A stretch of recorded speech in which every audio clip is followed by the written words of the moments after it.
terrestre, hein, ce n'est pas son influence spirituelle que nous parlons. Encore, il n'y a aucune représentation de la subjectivité du personnage converti.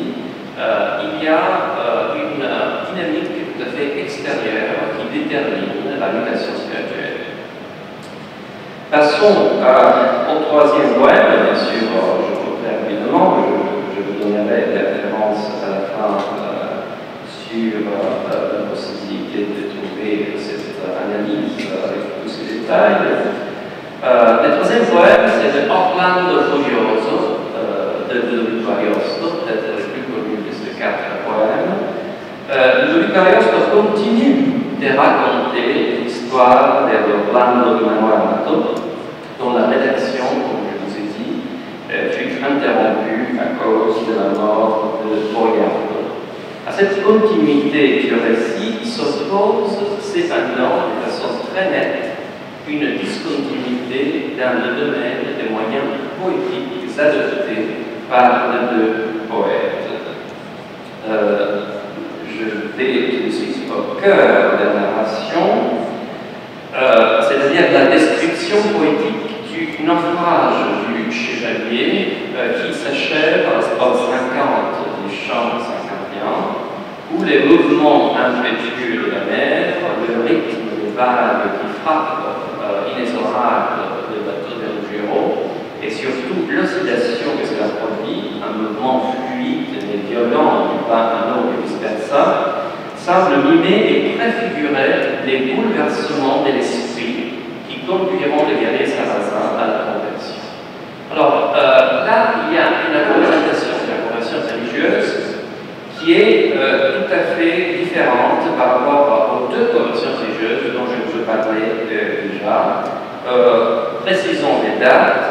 Ariosto, vous savez, né en 474 et meurt à Ferrare en 1533. La rédaction de ce poème se place entre 1502 et 1503.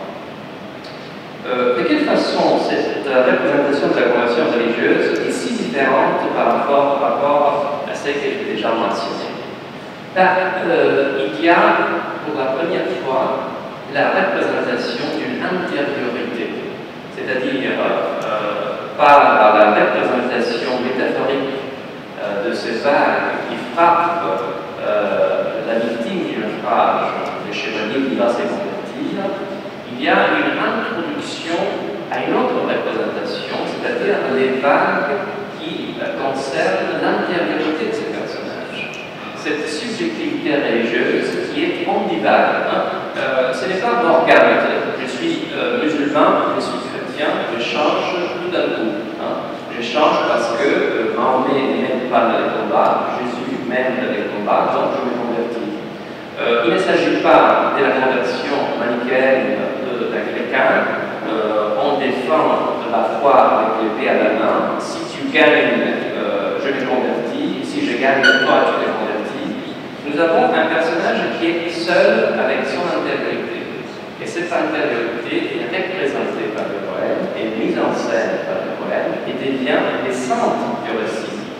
Donc, la conversion religieuse n'est plus un acte extérieur, c'est un acte intérieur qui implique une dynamique complexe, avec des nuances, avec des atermoiements, avec des moments qui ne sont pas des blancs et des noirs, avec des gris, etc.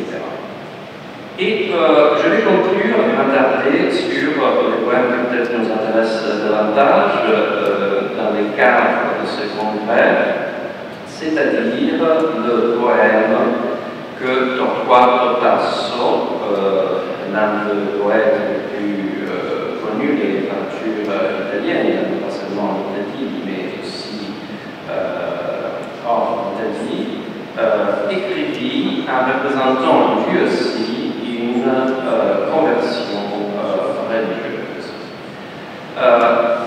C'est une conversion qui est très connue, non seulement par sa représentation littéraire, mais parce qu'elle déclencha une sorte de représentation picturale. C'est la conversion de Clorinda dalla Gerusalemme libre, Gerusalemme liberata del Torquato Tasso.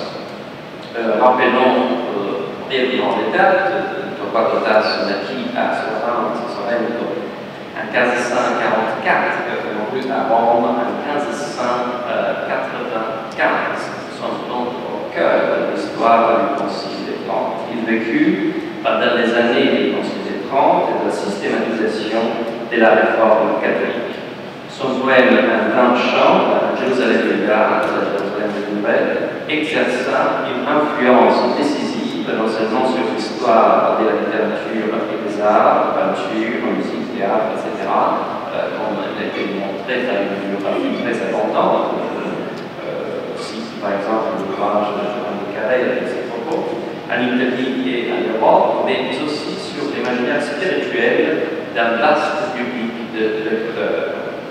La religiosité du Torquato Tasso et la façon dont elle s'exprime dans ses œuvres, notamment dans la Jérusalem libre, ont fait l'objet de nombreuses études qui souvent sont parvenues à des conclusions discordantes. D'une part, la critique littéraire historiciste du début du XXe siècle était enclin d'évaluer la religiosité du Tasse, considérée comme superficielle, extérieure et rhétorique, motivée par le désir ardent du poète de se procurer les soutiens des cours et par conséquent la gloire littéraire.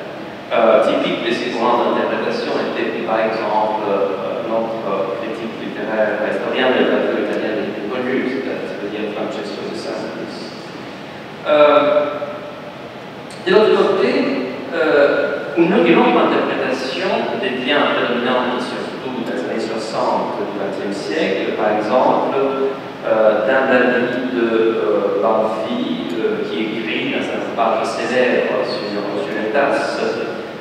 Il n'y a pas dans toute l'œuvre de Tasso une pensée, un acte, une figure dont la moralité naît d'un sens religieux. La religion dans l'œuvre de Tasse n'est que les catholicismes de la contre-réforme. Vous voyez que dans l'interprétation de la religiosité de Tasse, il y a une retombée, un retentissement de l'interprétation de la réforme catholique, considérée jusqu'à un certain point de l'histoire culturelle de ce phénomène historique, quelque chose d'extérieur, quelque chose d'imposé, quelque chose d'artificiel, etc. Mais en lisant le poème du Tasse, on se rend compte au contraire que le Tasse est au sommet d'une évolution culturelle, d'une évolution religieuse qui commence bien avant les conciles des Trente, qui commence par exemple avec l'Arioste et qui achève cette représentation de la conversion religieuse comme récit d'une intériorité. Je cite l'épisode le plus célèbre, c'était par cœur à l'école, c'est-à-dire la Sport 64, où Florent, laissé à mort par Tancredi, est en train de mourir, ma ecco mai la fatale giunta che vive piccolinda sul findele, spinge il ferro del sen di punta che si immerge e il sangue avido beve, e la veste corvago trapunta le manelle stringea tenere e beve, lembi di un caldo fiume, e la giacente volirsi, e il piede manca, e il e la guerra. C'est des verbes magnifiques qui ne sont que le début d'une narration extrêmement complexe dans laquelle ce qui est au centre du récit du poème, c'est encore une fois ce qu'on appellera ensuite la mutation d'un cœur. Ce qui est important n'est pas les combats, ce qui est important n'est pas les rôles de la mort dans la trame, dans la texture du récit. Ce qui est important, au contraire, c'est la façon dont le Tasse, par la représentation de cette conversion juste avant de mourir, nous donne une sorte de transposition inverse de la théologie post-tridentine de la conversion et notamment de la grâce. Alors, je n'ai pas le temps dans 3 minutes d'entrer dans tous les détails, mais je voulais juste vous donner l'idée de comment, en saisissant ces 4 poèmes, qui s'étalent sur une période assez longue et qui appartiennent à un genre assez compact, et donc avec des contraintes précises par rapport aussi à la notion des figures, etc. l'on peut voir que le Concile des Trente, d'abord, n'est pas seulement un événement, mais c'est l'achèvement d'une tendance culturelle et religieuse qui commence bien avant. Deuxièmement, l'on peut voir que cette tendance culturelle, relancée, relayée par le Concile des Trente, est transposée par une sorte de dispositif de représentation qui sont parfois actifs non seulement à l'intérieur de la communauté ecclésiastique, mais qui sont actifs aussi à l'extérieur de la communauté.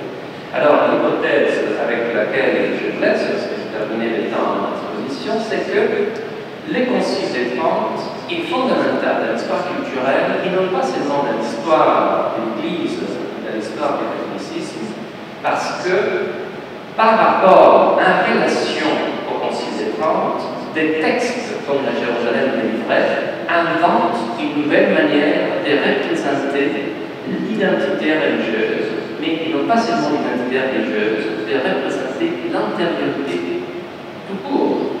Donc, à partir de cette mouvance conceptuelle, idéologique et culturelle, les Conciles des Trente représentent une étape fondamentale dans la façon dont la modernité pense l'intériorité du sujet. Merci.